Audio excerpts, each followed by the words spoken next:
नमस्कार, विंध्या टाइम्स में आपका स्वागत है। विधानसभा के दावेदारों की सीरीज आज रामपुर विधानसभा और पूर्व में कांग्रेस प्रत्याशी रहे रामशंकर प्यासी अच्छी वोट पाए, लेकिन कुछ कमियां रह गई कि पिछला चुनाव नहीं जीत पाए। प्रबल दावेदारी है इस बार रामपुर वाघेलान विधानसभा सीट से। हमारे साथ हैं, हम बात करेंगे। पहले तो बहुत स्वागत करूंगा आपका। जी नमस्कार। पहला सवाल तो यही कि पहले 2018 में विधानसभा का चुनाव लड़ा, लेकिन कुछ कमियां रह गईं। वो कौन सी प्रमुख कमियां रहीं कि पिछला चुनाव नहीं जीत पाए? देखिए, हमको टिकट देरी से मिली। मैं पर्याप्त क्षेत्र में उस समय जा नहीं पाया। 10 दिन का समय मिला और हमारे जो संगठन के लोग थे तो उस हिसाब से काम नहीं किए, जिसके कारण मैं चुनाव में फेल हो गया। और बीजेपी वाले जो है सत्ता के दम पर और धन बल के बल पर लोगों को बरगला के, झूठ बोल के और सत्ता हासिल किया।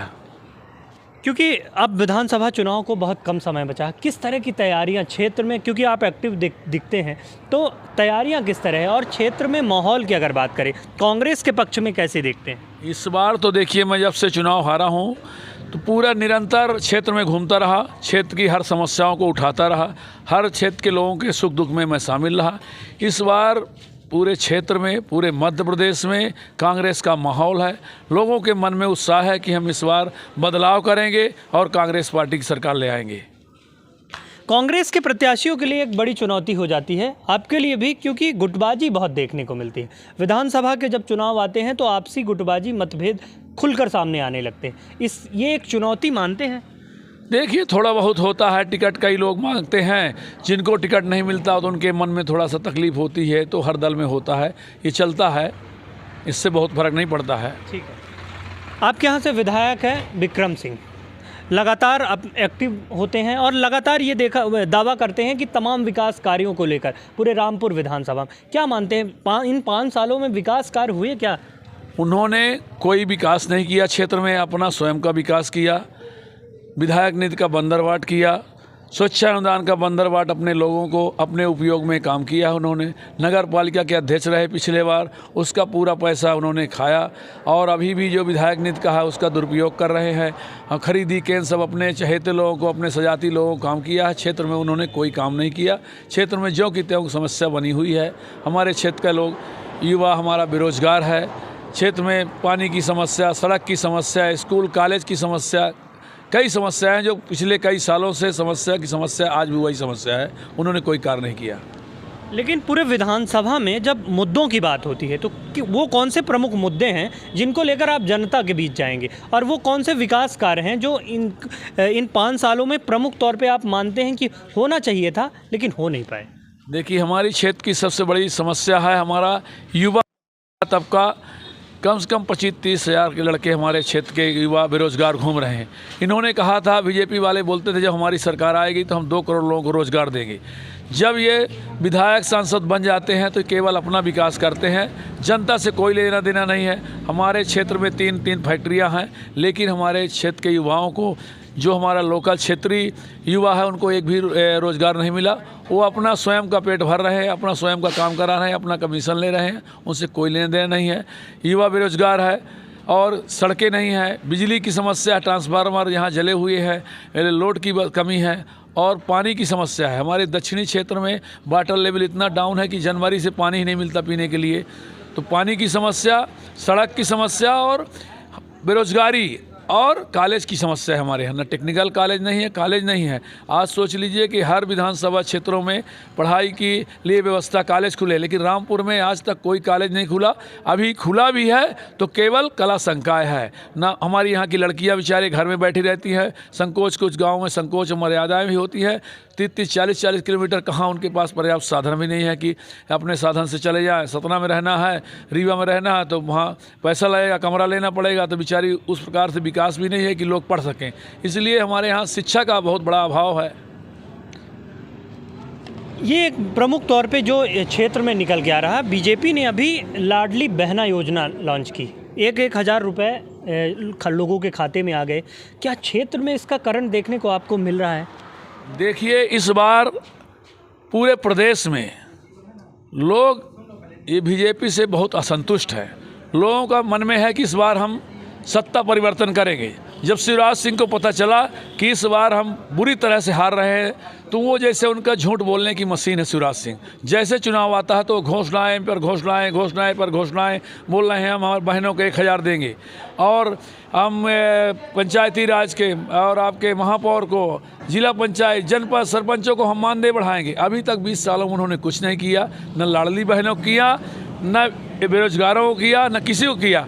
अब आज उनको दिख रहा है, जब चुनाव हारने की सोच रहे हैं कि हम हार जाएंगे, तो झूठ बोलने का काम कर रहे हैं। लेकिन जनता समझ चुकी है कि ये कुछ करने वाले नहीं है, ये चुनाव का सपूका है, झूठ बोलने वाले हैं, ये केवल झूठ बोल रहे हैं, कुछ नहीं देंगे।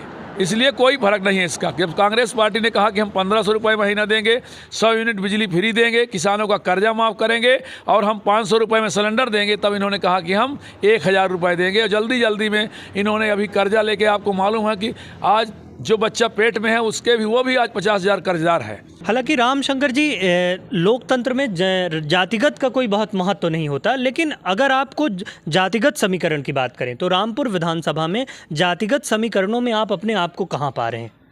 देखिए, मैं जात पात की राजनीति नहीं करता हूं और हमारी कांग्रेस पार्टी विकास की पार्टी है, कोई जात की पार्टी नहीं है। लेकिन जहां जातिगत समीकरण की आप बात करते हैं तो मैं बताना चाहूँगा कि देखिए, यहाँ रामपुर बघेलान में ब्राह्मण बाहुल्य क्षेत्र है। यहाँ सबसे ज़्यादा मतदाता ब्राह्मण हैं, करीबन 80,000 के आसपास ब्राह्मण होगा, 40 से 42,000 यहाँ पटेल कुर्मी जात के होंगे और ठाकुर होंगे यहाँ 10 से 12,000, कुशवाहा समाज के 14-15,000 होंगे, एससी के होंगे 20,000, ऐसे एसटी में होंगे 25,000, अन्य पिछड़ा होंगे 10-15,000, छोटी छोटी जाति 1,000-2,000 वोटें और हैं। ये हमारे यहाँ की जाति समीकरण है। विकास कार्यों की अगर बात करें, वो कौन से प्रमुख कार्य आप मानते हैं कि अगर जनता मौका देती है, एक विधायक के तौर पर आप रामपुर बाघेलान से चुने जाते हैं, तो वो प्रमुख कार्य होंगे जिनको आप बहुत महत्वपूर्ण लहजे से करना की कोशिश करेंगे? सबसे पहली हमारे यहाँ मूलभूत समस्या है, जो हमारे पढ़े लिखे, शिक्षित, बेरोजगार हमारे युवा साथी, हमारे युवा भाई बहन जो घूम रहे हैं, मैं सबसे पहले उनको रोज़गार की समस्या के लिए रखूँगा कि हमारी जो फैक्ट्रियाँ हैं यहाँ, जो क्षेत्रीय हमारे युवा बेरोजगार है, सबसे पहले उनको 70% हमारे यहाँ के लोगों को रखा जाए। पहले हमारे यहाँ के लोगों को प्राथमिकता दिया जाए, उसके बाद बाहरी लोगों को दिया जाए। दूसरी प्राथमिकता हमारे यहाँ सिंचाई का साधन, हमारे दक्षिण में जो रामपुर का दक्षिण एरिया कहलाता है, वहाँ सिंचाई के नहरे का साधन नहीं है और वाटर लेवल बहुत डाउन रहता है। जैसे जनवरी का महीना शुरू होता है तो वहाँ के हैंडपम्प और कुआँ बिल्कुल बोल जाते हैं, तो पानी की बड़ी समस्या है। तीसरा, यहाँ शिक्षा की सबसे बड़ी कमी है। यहाँ कॉलेज नहीं है, केवल कला संकाय का कॉलेज है, वो भी पर्याप्त नहीं है। हमारे यहाँ की बहनें जो है, हमारी सतना रीवा बहुत कम, जो ऐसे क्या कि यहाँ ज़्यादा विकास भी नहीं है, हमारे यहाँ के लोग बहुत संपन्न भी नहीं हैं, तो बाहर जा नहीं पाते। तो यहाँ कॉलेज खुलवाना हमारी प्राथमिकता है। टेक्निकल कॉलेज खोला जाए, जिससे हमारे लड़के, हमारे बच्चे जो पढ़ लिख के अच्छा रोज़गार के लिए उनको कोई नौकरी या कि अपना स्वयं का धंधा कर सकें। तो यहाँ पानी की समस्या, रोज़गार और शिक्षा, ये 3 प्रमुख समस्या हैं। बाकी तो बिजली की समस्या है और रोडें हैं, कई समस्याएं हैं, तो उनके लिए मैं प्राथमिकता से काम करूंगा।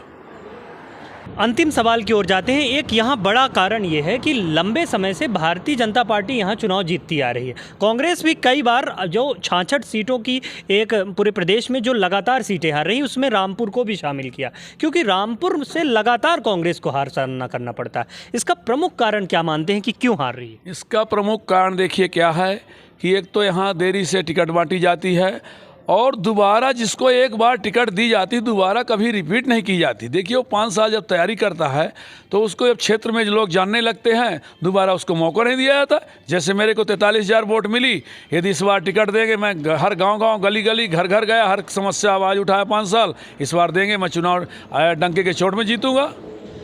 ये भी प्रमुख कारण है, क्योंकि यहाँ रिपीट नहीं करते। और विधानसभाओं देखिए, अभी रैगांव में उन्होंने दोबारा दिया, नगौद में हमने देखा 4-4 बार प्रत्याशी को उतारा गया, उसी कैंडिडेट को हारता गया, तब भी दे, तब जीता वहाँ। यहाँ भी दोबारा टिकट देंगे तो जीतेंगे। अंतिम सवाल, वो मूलभूत समस्याएं जो क्षेत्र में देखने को मिलती है, क्योंकि कई गांव ऐसे हैं जो आज भी मूलभूत सुविधाओं से वंचित हैं, सड़कें नहीं हैं, वो कौन सी प्रमुख मूलभूत सुविधाएं हैं जहां आज भी रामपुर विधानसभा के लोग वंचित हैं? देखिए, यहाँ समस्याएं क्षेत्र में सड़कों की कम से कम 30-40 गांव ऐसे हैं जहाँ की आज भी वो मुख्य मार्ग से नहीं जुड़े हुए हैं, क्योंकि यहाँ के विधायक, क्षेत्रीय विधायक जो था, निष्क्रिय था, उनको विकास से कोई लेना देना नहीं था। वो तो चाहते थे कि देखिए सड़कें न बने, यहाँ के लोग पढ़े लिखे ना, पढ़ लिख लेंगे तो हमको वोट नहीं देंगे। इनके परिवार से जो आज विधायक हैं, मुख्यमंत्री तक हुए, लेकिन जब लोग बोलते थे कि आप यहाँ कॉलेज खुलवा दीजिए तो बोलते थे तुम लोग समझते नहीं हो, कॉलेज खुलवा देंगे, पढ़े लिखे लोग हो जाएंगे तो फिर हमको वोट नहीं देंगे। अभी ये पढ़े लिखे नहीं है, गांव में घुसे रहेंगे तो हम जैसा चाहेंगे वैसा घुमा लेंगे। तो यहाँ अशिक्षा का कारण भी है, आवागमन का साधन नहीं है, लोग गांव में घुसे रहते, बेचारे बाहर निकल नहीं पाते। गए, झूठ बोले, प्रलोभन दिए कि हम आपको ये कर देंगे, वो कर देंगे, चुनाव के टाइम में तो झूठ बोल के और चुनाव जीत लेते हैं। लेकिन इस बार जनता समझ चुकी है, इस बार पूर्ण बहुमत से कांग्रेस रामपुर में भी जीतेगी, पूरे प्रदेश में भी जीतेगी। यदि चुनाव रिपीट कर दिया टिकट तो डंके के चोट में हम कहते हैं कि 20-25 हज़ार वोटों से हम कांग्रेस में जीतेंगे। तो ये थे हमारे साथ कांग्रेस पार्टी के नेता राम शंकर प्यासी जी, जिनका स्पष्ट तौर पे ये कहना है कि अगर पार्टी इस बार दोबारा मौका देगी तो लंबे मार्जिन से यहाँ पर कांग्रेस पार्टी को जीत मिलेगी। क्षेत्रीय विधायक को लेकर कहा कि वो तमाम सुविधाएं जो आज भी मूलभूत सुविधाएं हैं, इन कई वर्षों से वो पूर्ण नहीं हो पाई है और कांग्रेस पार्टी का इस बार क्षेत्र में माहौल है और आने वाले समय में विधानसभा चुनाव में बड़े मार्जिन से चुनाव जीतेगी। बहुत बहुत धन्यवाद।